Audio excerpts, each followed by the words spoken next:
আব্দুল কাদের জিলানী, মানুষ আপনাকে থাপ্পড় দিতে চায়, থাপ্পড় দিতে পারে না, হাত পাত্র হয়ে যায়, মানুষ মারতে চাইলে মরে যায়।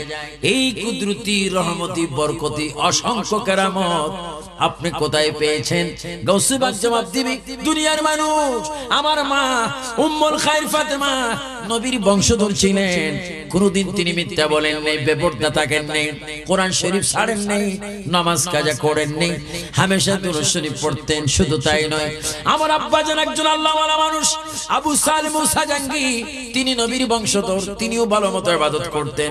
শুধু তাই নয়, আল্লাহ রাসূল যখন মেরাজে গিয়েছিলেন, আমি রূহ জগৎ থেকে নবীকে আরশ আজিমে পৌঁছায় দিয়েছিলাম। আমার নবীর নূরানি কদম মুবারক থেকে ফয়েজ লাভ করে আমি অসংখ্য কেরামত দেখাইবার ক্ষমতা পেলাম। আল্লাহু আকবার, বল আল্লাহু আকবার, বলুন ইয়া রাসূলুল্লাহ। এত বড়, এত বড়, এত বড়। আমার বাবারা, আমার ভাইয়েরা, আমার বুদ্ধিজীবী শিল্পপতি ধনী ভাইয়েরা, গরিব ভাইয়েরা, ড্রাইভার ভাইয়েরা, কৃষক শ্রমিক ভাইয়েরা, আমার মাস্টার টিচার প্রভাষক হুজুর ইমাম ভাইয়েরা, গভীর মনোযোগ দিয়ে শুনুন। আজকের মাহফিল এমন একটি মাহফিল, জানি না কার জন্য জীবনের শেষ মাহফিল, জানি না কার জন্য কবরের মাটি ছটফট করে, জানি না কার জন্য কাপড়ের দোকানে কাফনের কাপড় তৈরি হচ্ছে, জানি না কার জন্য বাঁশ গাছের বাঁশ পেকে লাল হয়ে গিয়েছে। যদি তাই হয়, আজকের দিনটাও যদি আল্লাহর দরবার আমরা তাওবাতুন নাসুহা করি, আল্লাহর এই জীবনে বহু গুনাহ করেছি, এই গুনাহ আর করব না, এই অন্যায় করব না, এই পাপ করব না, মদের বোতল হাতে নেব না, জানা করব না, মিথ্যা বলবো না, চুরি করব না, ডাকাতি করব না, মা বাবার সাথে বেয়াদবি করব না, আল্লাহ দেশের সম্পদ নষ্ট করব না, আল্লাহ দেশকে ভালোবাসবো, আইনকে ভালোবাসবো, নিজেও নামাজ পড়বো, পরক নামাজের কথা বলবো, নিজেও মিলাদুন নবী করব, পরক মিলাদুন নবীর জন্য উৎসাহ দিব। এইভাবে যদি কোনো মতে যদি সঠিক পথে যদি একটু আসতে পারেন, প্রতিষ্ঠিত হতে পারেন, আপনার মৃত্যুর সময় যখন এসে যাবে, মদিনা শরীফ থেকে আমার নবী আপনার সাথে সাক্ষাৎ করবে। জোরে বলুন সুবহানাল্লাহ, বলুন আল্লাহু আকবার। আমরা নবীর চেহারা মোবারক সাক্ষাৎ চাই কি চাই না? সাক্ষাতের জন্য আমাদেরকে করতে হবে ইবাদত, নামাজ, রোজা, হজ, যাকাত। আমাদেরকে অনেক ইবাদত। ওই ডাকাতের দল বুঝতে পারলেন এই মানুষটি নিশ্চয়ই আল্লাহ, এর মধ্যে কোনো সন্দেহ নেই। গোসে পাক চলে যাচ্ছে, ডাকাতের দল কাঁদতেছেন, জনাব আপনি চলে যাচ্ছেন, আমাদের জীবন কিভাবে থাকবে? আল্লাহর ওলি বলেন, তোমাদের নিয়ত কি? আমাদের নিয়ত, একটি ছোট্ট ছেলে যদি এতগুলা মানুষকে যদি মুহূর্তের মধ্যে শিক্ষা দিতে পারে, নিশ্চয়ই মানুষটির ভিতরে আল্লাহ রাসূল রয়েছে। আমরা তো গাধার মতো, আমরা তো অশিক্ষিত, আমাদের জীবন মানুষকে হত্যা করেছি, চুরি করেছি, ডাকাত করেছি, হাইজ্যাক করেছি। ওগো আল্লাহর ওলি, আমাদেরকে ক্ষমা করুন, আপনার মনে যা চায় আমাদেরকে আপনি তা করে যান। হযরত বড় পীর আব্দুল কাদের জিলানী চোখের পানি ছেড়ে দিয়ে বলে, বাবারা তোমাদেরকে আমি এই সময় কিছু দেওয়ার মতো নাই, যদি তোমাদের গোসল ফরজ হয় গোসল করে আসো, যদি ওযু করতে ওযু করে আসো, আর কিছু পারবো না, যাবার পথে আর কে দিব? আমি তোমাদের 12 জনকে 12টা দেশের জন্য ওলি বানাই দিলাম। আল্লাহু আকবার বলে।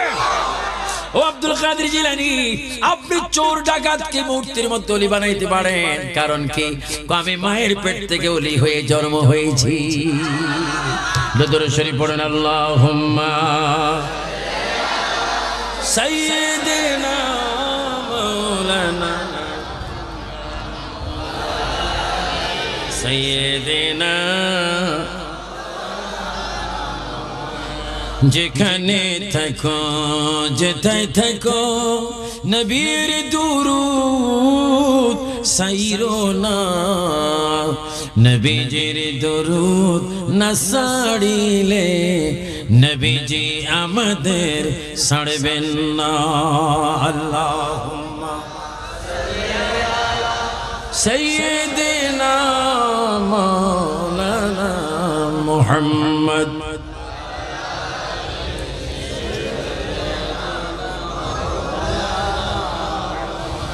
আসমানেতে ফেরেশতারা কাতারে কাতারে খাড়া, দিনে রজনী পড়ে তারা, সাল্লি আলা মুহাম্মদ। আল্লাহুম্মা জোরে জোরে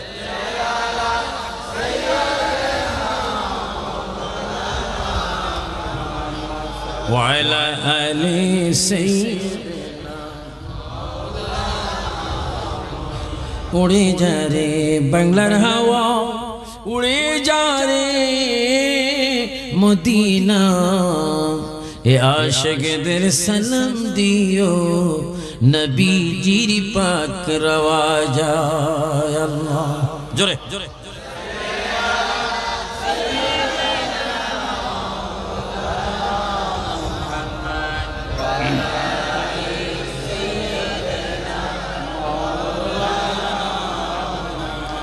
আমার ভাইরা, হযরত বড় পীর আব্দুল কাদের জিলানী, যার নামে গাউসিয়া কমিটি, যাকে স্মরণ করে গাউসিয়া কমিটি সারা বিশ্বের মধ্যে হয়েছে। আমি সাউথ আফ্রিকা দেখেছি গাউসিয়া কমিটি রয়েছে, পাকিস্তান দেখেছি গাউসিয়া কমিটি রয়েছে, আরব আমিরাতে গাউসিয়া কমিটি রয়েছে, মালয়েশিয়ার মধ্যে রয়েছে, দুবাইয়ের মধ্যে রয়েছে, বাহরাইনে রয়েছে, জর্দান রয়েছে, সিরিয়ার মধ্যে রয়েছে, ইরাকে রয়েছে, সিরিয়ায় রয়েছে, অসংখ্য রাষ্ট্রে গাউসিয়া কমিটি রয়েছে, গাউসে পাকের ভক্ত রয়েছে। ও আব্দুল কাদের জিলানী সারা বিশ্বের মানুষ এখনো তোমার জন্য পাগল। কারণ কি? আমি নামাজে সুন্নতে উঠায় বসায় হামেশা আমার নবীর সুন্নতের পাগল ছিলাম। এইজন্য আল্লাহ পাক আমাদের সকলকে গাউসে পাকের তরিকা নিতে হবে, আমাদেরকে জীবন প্রতিষ্ঠিত করার তৌফিক দান করুন। সবাই উচ্চ স্বরে বলেন আল্লাহুম্মা আমিন।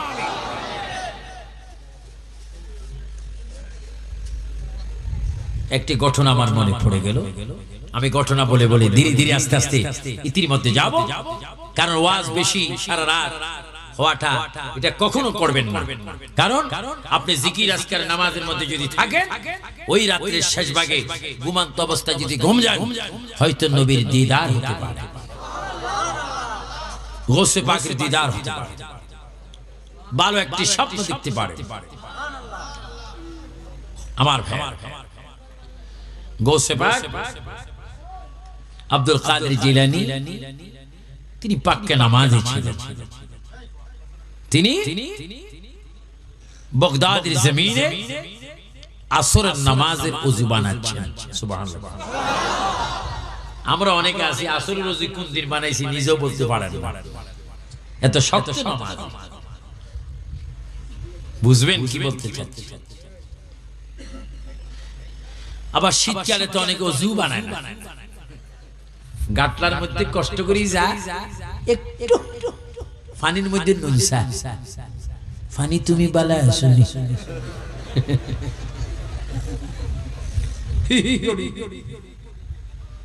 খবরদার ওযু বানাবেন। শীতের পানি ঠান্ডা পানিকে ঠান্ডা মনে করে যদি ওযু না বানান, বরফের জাহান্নাম আছে, বরফের জাহান্নাম। গাউসে পাক ওযু বানাচ্ছেন বাগদাদে, আর রাসূল পাক ঘুমাচ্ছেন মদিনাতুল মুনাওয়ারায় রওজায়ে মুবারকে। আর দুইজন ব্যক্তি ঝগড়া করতেছেন সিরিয়ার জমিনে। কয়টা দেশ? Syria, Iraq, Medina. বলেন সোনার। আর একটু আওয়াজ দেন, মদিনা যেতে হলে জোরে বলেন সোনার। ওই মদিনা আমরা চাই কি চাই না? সবাই একটু জনে জনে বলুন, মনে বড় আশা ছিল যাব মদিনা। আর একটু জোরে বলুন, মনে বড় আশা ছিল যাব মদিনা। আর একটু আওয়াজ হবে, এই আওয়াজে মুরাদ ফুরুজ আওয়াজ হচ্ছে না, জোরে জোরে বলেন। জীবনে বহু আওয়াজ দিছেন, এই আওয়াজটা এমন ভাবে দেন বাতাস আপনার আওয়াজ মদিনায় পৌঁছে দিবে। আর মদিনার নবী বলে, তুমি যদি মুহাব্বতে অন্তর থেকে কলব থেকে আওয়াজটা যদি দাও, তোমার আওয়াজ আমার কাছে পৌঁছাইতে হবে না, আমার নিজ কানে তোমার মুহাব্বতের আওয়াজ শুনবো। সবাই একটু জোরে জোরে বলুন, মনে বড় আশা ছিল যাব মক্কাওয়ালা মদিনাওয়ালা, আমায় তুমি দেখা দাও, মনে বড় আশা ছিল, মনে বড়। সুবহানাল্লাহ বলেন, সুবহানাল্লাহ। আসলে মদিনা যাওয়ার ইচ্ছা আছে কিনা? এজন্য নামাজগুলা বেশি পড়বে, নামাজ বেশি পড়বে, নামাজ বেশি পড়বে। জুমার থেকে ফজর থেকে ধরে নামাজটা বেশি পড়বে, সুন্নি ইমামের পিঠে পড়বে। নামাজের পরে সালাতু সালাম দুরূদ শরীফ মিলাদ শরীফ পড়ে। যদি কেউ আত্মীয় স্বজনের মধ্যে কেউ যদি কবরে যায়, সোজা কবরের পাড়ে গিয়ে জিয়ারত, তাদের জন্য দোয়া করবেন। মা বাবা কবর থেকে কাঁদছেন, সন্তান রে একটু কবরের দিকে আয়, আমার জন্য আল্লাহর কাছে কিছু চা। আল্লাহর নাই বলেন, উম্মত জীবিত ব্যক্তির জন্য যদি দোয়া করো, দোয়া তোমার কবুল হয় যদি তুমি মুমিন হও। মৃত ব্যক্তির জন্য দোয়া কবুল হয় যদি তুমি ঈমানদার মুমিন হও।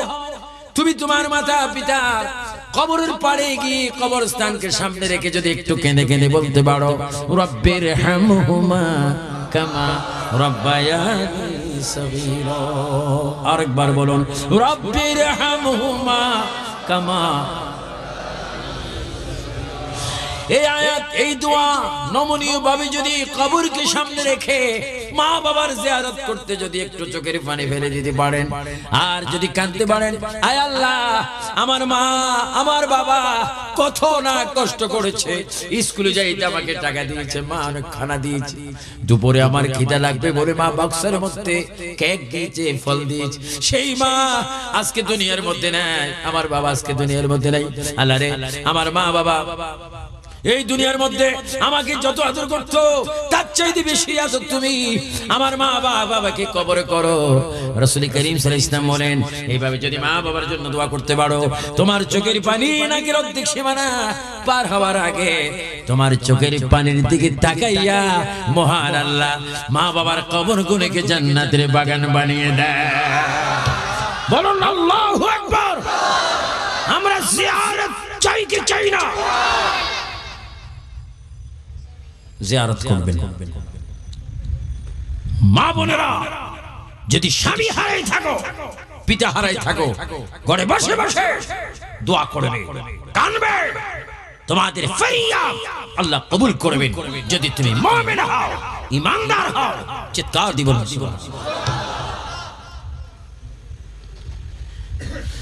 দুইজন ব্যক্তি তর্ক করতেছেন সিরিয়া। গৌসে পাক ওযু বানাচ্ছেন বাগদাদে, নবীজি শুয়ে আছেন মদিনাতুল মুনাওয়ারা। পৃথিবীর শ্রেষ্ঠ শহর, কি আমেরিকা, কি কানাডা, কি সিঙ্গাপুর, কি দুবাই, মদিনার তুলনায় ফেসাফেস জায়গাও না। আমি পৃথিবীর 24টা রাষ্ট্র সফর করেছি। পৃথিবীর এমন কোন আশ্চর্য নেই যেখানে আবু সুফিয়ান আবিদুল কাদিকে আল্লাহ নেই। আমি জরিপ কি আকলের দ্বারা দেখেছি, সবচাইতে সুন্দর, সবচাইতে আপন, সবচাইতে প্রিয় একটা দেশ দুনিয়ায় রয়েছে, সেটা হচ্ছে সোনার মদিনা। চিৎকার দিয়ে বলেন, কোন মদিনা? আমরা সেই মদিনা চাই কি চাই না? সোনার মদিনা, যেখানে বেহেশতের মালিক ঘুমাচ্ছেন, যেখানে কদম রাখলে 50,000 সওয়াব পাওয়া যায়,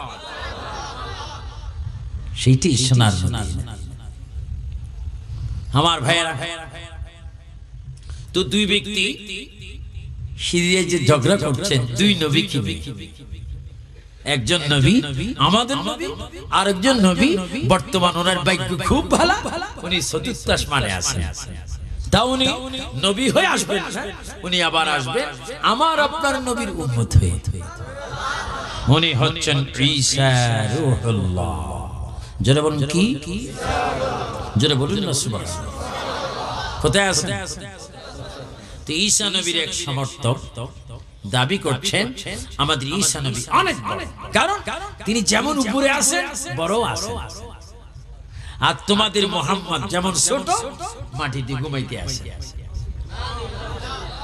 মুসলমান ব্যক্তি বললেন, ঈসা নবীর উম্মত ভাই শোনো, তুমি কি জানো না আমাদের নবী বাদশাহ, তিনি মদিনার মধ্যে সশরীরে ঘুমাচ্ছেন, আরাম করতেছেন, বিশ্রাম করতেছেন, আর তোমাদের নবী চতুর্থ আসমানে বসে দারোয়ান সেজে পাওরা দিচ্ছেন।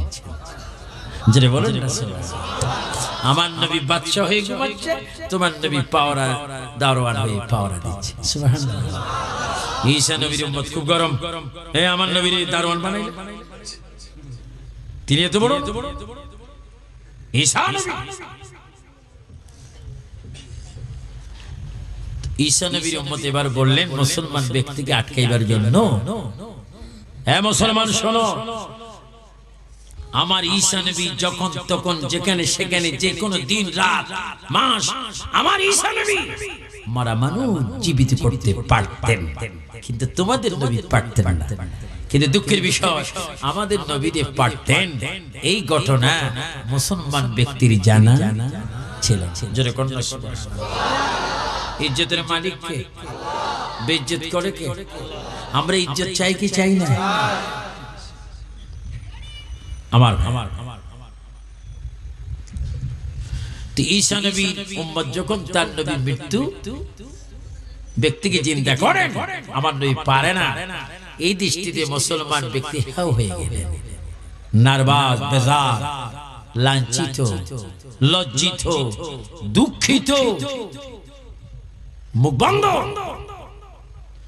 মদিনা শরীফ থেকে রাউজায়ে মুবারক আমার নবী ডাক দিচ্ছেন, হে মাহবুব সুবহানী আব্দুল কাদের জিলানী, তুমি ওযু বানাচ্ছ, সিরিয়ার খবর রেখেছো, আমার এক উম্মত বেইজ্জত হয়ে যাচ্ছে, তুমি সিরিয়ার ওযু বানিয়ে ইরাক থেকে অতি সত্বর সিরিয়ায় গিয়ে আমার উম্মতের ইজ্জত হেফাজত করো। জোরে বলো না সুবহানাল্লাহ। তখন কোন মোবাইল ছিল? নোকিয়া কিছুই ছিল না। গসবা গজবানি বিসমিল্লাহ করে এক কদম দিয়ে সিরিয়া, কয় কদম? এক কদম। আল্লাহ এগুলো দিতে পারে। 20 তলা যদি আপনি উঠেন, প্রায় 250 সিঁড়ি আপনাকে বাইতে হয়, আর লিফটে যদি যান সেই কষ্ট ভোগ অনুভব হবে। প্রতিটা অনেক হাই ফাই বিল্ডিং এর মধ্যে লিফট রয়েছে, সেখানে গসবা এক কদমে সিঁড়ি এসে দুই ব্যক্তির মাঝখানে দাঁড়িয়ে তিনি মুস্কি হেসে বললেন, আপনাদের মধ্যে কি নিয়ে ঝগড়া হচ্ছে ভাই? মুসলমান ব্যক্তি গৌসুপাককে দেখে আনন্দিত, গর্বিত, খুশি, মুক্তি, এমন খুশি আবেগে হেসে কেঁদে দিলেন, হুজুর আপনাকে চেনা চেনা মনে হয়, তবু যেন আপনাকে চিনতে আমার কষ্ট হয়। আপনি কে? কানা আব্দুল কাদের জিলানী। আরেকটু জোরে বলুন না। মুসলমান কি বেজান না খুশি? হুজুর আপনি তো বগদাদে থাকেন, এই কিভাবে এই মুহূর্তে আসলেন? কই মাত্র আমি ওযু বানাইছি বগদাদে, নবী বলেছে তাই চলে এসেছি এক কদম। কে নিয়ে যাবে? কোন ঈসা নবী মানে আমি আখরি নবী মানে, এর দাবি।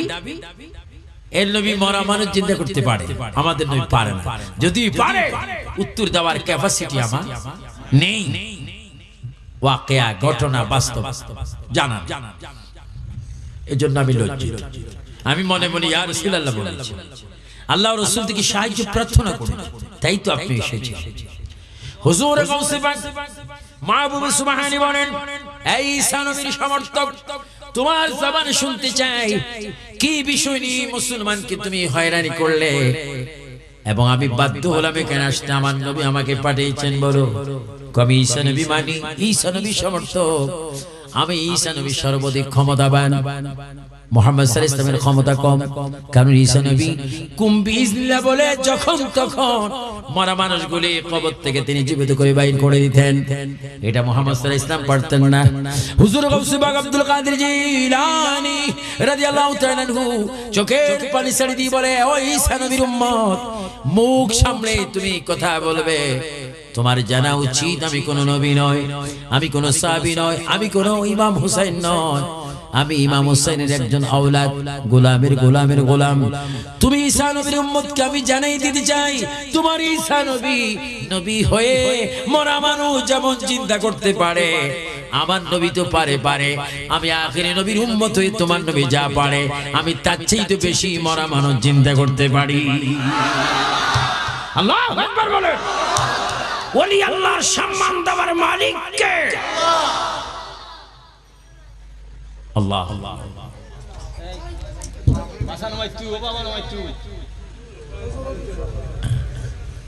আমার ভাই বেশি হয়ে যাচ্ছে,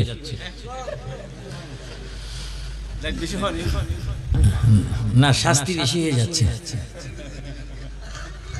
কি আমার ভাইয়ারা, আমি মরা মানুষ চিন্তা করতে পারি। চলো ঈসা নবীর উম্মত বললেন, মানুষটা ওনার থেকে এই কথা বলছেন, এটা কি সম্ভব? চলো মরা মানুষ জীবিত করো। কাশরে পারবেন? যদি পারি সুবহানাল্লাহ বলেন। যদি পারেন ধর্ম ত্যাগ করে মুসলমান হয়ে যাও। মুসলমান করে দেওয়ার মালিক কে? আমি দেখেছি লন্ডনে, আমেরিকায় অসংখ্য মানুষ মুসলমান হচ্ছে। আমি এই পর্যন্ত প্রায় ৪৭ জন হিন্দু, খ্রিস্টান, ইহুদি মুসলমান করেছি। আমার হাতে কলমা পড়ে তারা মুসলমান হয়েছেন। আমার লাভ কি হয়েছে? একজন ব্যক্তিকে যদি মুসলমান কোনো মতে বানা যায়, ৭০টি শহীদের বলুন না সুবহানাল্লাহ, জান্নাতে তার বাগান হবে। যদি সুন্নি ইমানদার হয়, ওয়াহাবি হইলে মুশকিল। আমরা অনেক সময় দেখেছি চকবাজারের কোনায় বহু মুসলমান হয়েছে, কিন্তু নিজে মুসলমান কিনা সন্দেহ। আরে ঠিক বলবেন না, আমি কুচি শুনি। যারা বলছে নবী গায়েব জানে না, এখন নিজেরা গায়েব হয়ে গেছে। লানাতুল্লাহ। একটি কথা আছে, সূরের 10 দিন। এবার মিলাদুন নবী বাইতুল মুকাররম মসজিদে হয়েছে। সরকারকে এদিকে ধন্যবাদ, যিনি ইসলামী ফাউন্ডেশনের পরিচালক, সাবেক চট্টগ্রামের দায়রা জজ শামিল মোহাম্মদ আফজাল সাহেব চট্টগ্রামের সাবেক দায়রা জজ ছিলেন। তিনি তার সুনির্দিষ্ট অভিজ্ঞতার কারণে এবার 15 দিন ব্যাপী বাইতুল মুকাররম মসজিদে মিলাদুন নবী ফাতিহা আজম করেছেন। এতে কি আমরা তাদেরকে কি বদদোয়া করব না দোয়া করব? আমরা জাতীয়ভাবে মিলাদুন নবী উদযাপিত হোক, এটা চাই কি চাই না?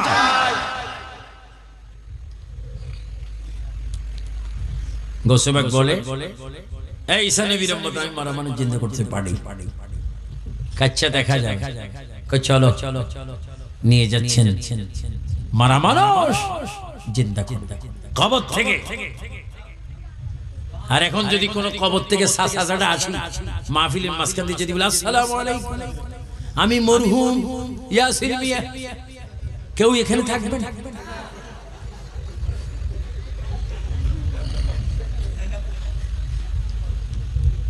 আমার দাদাও যদি আসি বলে, নাতি রে 40 বছর সারা তোর কবরে আসি, আয় তোর একটু কবরে নিয়ে যাবো,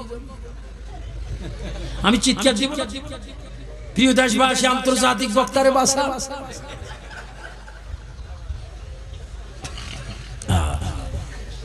আর গৌসবাক যাচ্ছেন কি জন্য? কাকে? মরা মানুষ। মরা মানুষ। আল্লাহু আকবার। এগুলো খেয়াল রাখবেন, নামাজটা ঠিক মতো পড়বেন, এক অপরকে দেখলে সালাম দিবেন, মুসবা করবেন। কোন ব্যক্তিকে দেখলে জিকির আপনার চেষ্টা করবেন, যে সালাম দিয়ে জিজ্ঞাসা করবেন কিছু খেয়েছে কিনা। আমার ভাইয়েরা, কিছু খেয়েছে? আমার ঘর থেকে সতর্ক এসেছে আপনি ওয়াজ ছেড়ে দেন। আমার পরিবার আমাকে, কারণ 12টার পরে ওয়াজ করা ডাক্তারি নিষিদ্ধ। আমার শেষ করে দিচ্ছি, কারণ আমার স্লিপ দেখেন। আসলে আমি বড় অসুস্থ, আমার হাই ডায়াবেটিস, কিন্তু এখন ডায়াবেটিস নাই, একেবারে কি হয়ে গেছে, শূন্য হয়ে গেছে। ডাক্তার বলছে যদি 7 কমপক্ষে বডিতে ডায়াবেটিস না আসে, যে কোনো মুহূর্তে একটি বড় অঘটন হতে পারে। কিন্তু আমি যদি অসুস্থ, আমার বক্তব্য আমি আপনাদেরকে অসুস্থ বলে একবার বলি, কিন্তু জান বাঁচান কি? ওয়াহাবিরা উরুস করে না, আমি বললে উরুস করবে। কারণ এরা মনে করে সুন্নিদের একটা আলেম যদি শেষ হয় বিশাল বিজয়। প্রত্যেকটি সুন্নি আলেমকে আল্লাহ নেক হায়াত দেখ, এটা আপনার চান কি চান না? আপনাদের নেক হায়াত হোক, এটা আপনার চান কি না? তাই বলে আমি ছেড়ে দিচ্ছি না, এটা শেষ করতে। আমার ভাইয়েরা, তিনি যাচ্ছেন মরা মানব চিন্তা করতে। কবরটা 13 হাত লম্বা। কত হাত? তৎকালীন মানুষ তো অনেক লম্বা ছিল, অনেক লম্বা।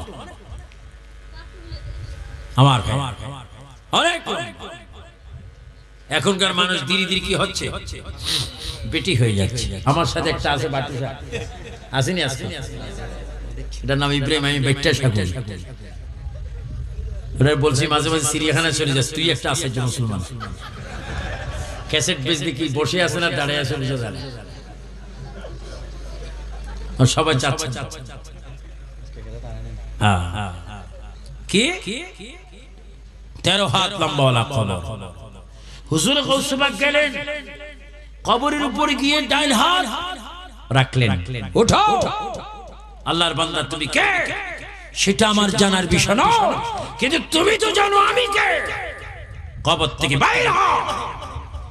উনি ডাক দিতে দেরি কবরটা 2 ভাগ হয়ে একজন মারা মানুষ যুবক আসসালামু আলাইকুম ইয়া আব্দুল কাদের জিলানী বলে কবর থেকে বাইরে হয়ে গাউসিয়াতের ইকরারনামা দিলেন। চিৎকার দিয়ে বলেন সুবহানাল্লাহ।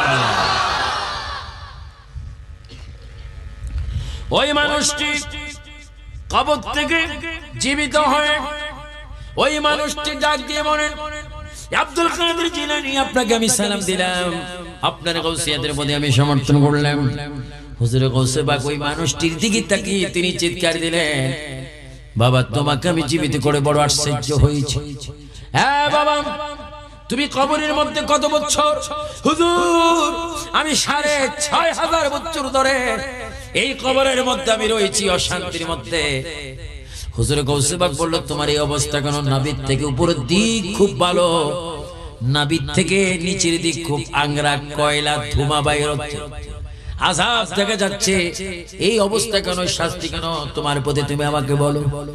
ওই মারা মানুষটি গাউসে পাককে কেঁদে কেঁদে বলেন, হুজুর আমি দুনিয়ায় ছিলাম আকাশের নিচে জমিনের উপরে সবচেয়ে বেশি আপন আমার মা জননীকে আমি বেশি আদর করতাম, আমার মাকে আমি বেশি বেশি শ্রদ্ধা করতাম। যেই দিক থেকে আসতাম কোন না কোন একটা ফল ফ্রুট আমার মায়ের জন্য আমি নিয়ে আসতাম। আমার মায়ের কপালে হাতে পায়েতে আমি চুমা খেতাম। আমার মা তো আদর করতো।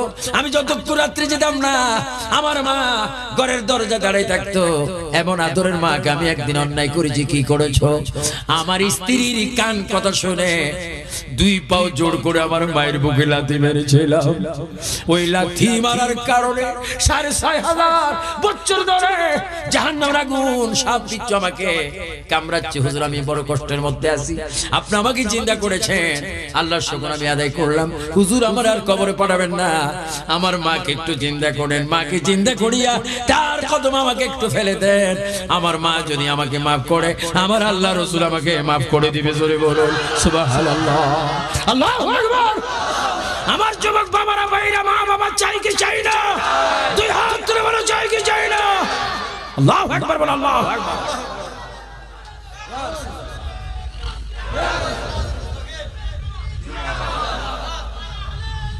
জিন্দাবাদ। গভীর মনোযোগ আমার সুন্নি ভাইরা, আমার কৃষক শ্রমিক ভাইরা, চট্টগ্রামের শহরের ভাইরা, গভীর মনোযোগ দিয়ে শুনুন। ওই মানুষটি যখন এইভাবে কাঁদতে লাগলেন, হুজুর গৌসে পাকের দয়া হয়ে গেল। হযরত বনবীর বলেন, এ আল্লাহর বান্দা, তোমার মাকে আমি জীবিত করব, চলো। তোমার কষ্ট দেখো আমার সহ্য হয় না।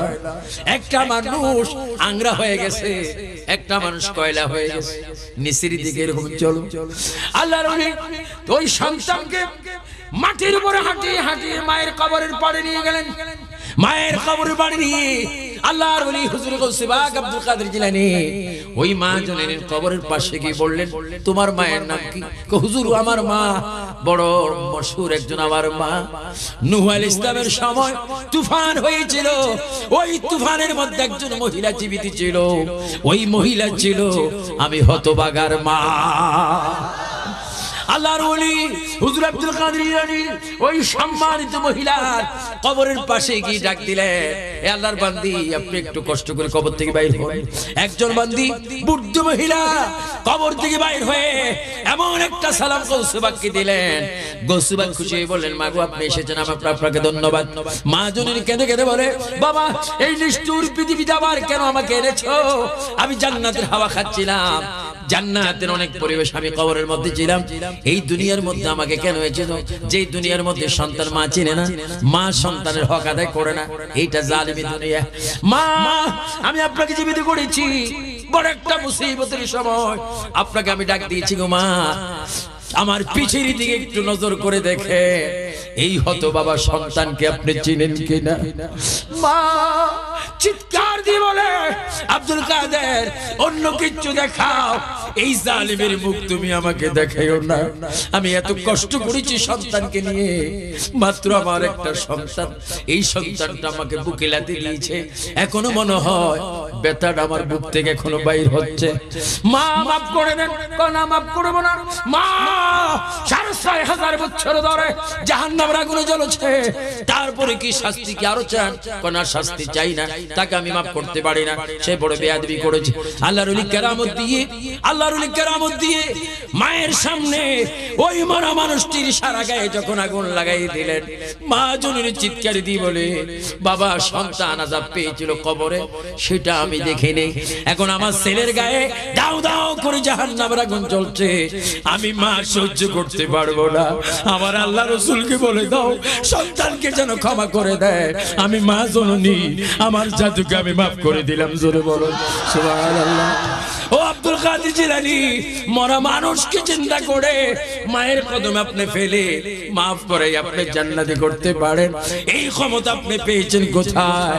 তিনি জবাব দিবে, এই ক্ষমতা আমি নবীর আদর্শ থেকে পেয়েছি। জোরে বলুন সুবহানাল্লাহ। আল্লাহু আকবার, আল্লাহু আকবার।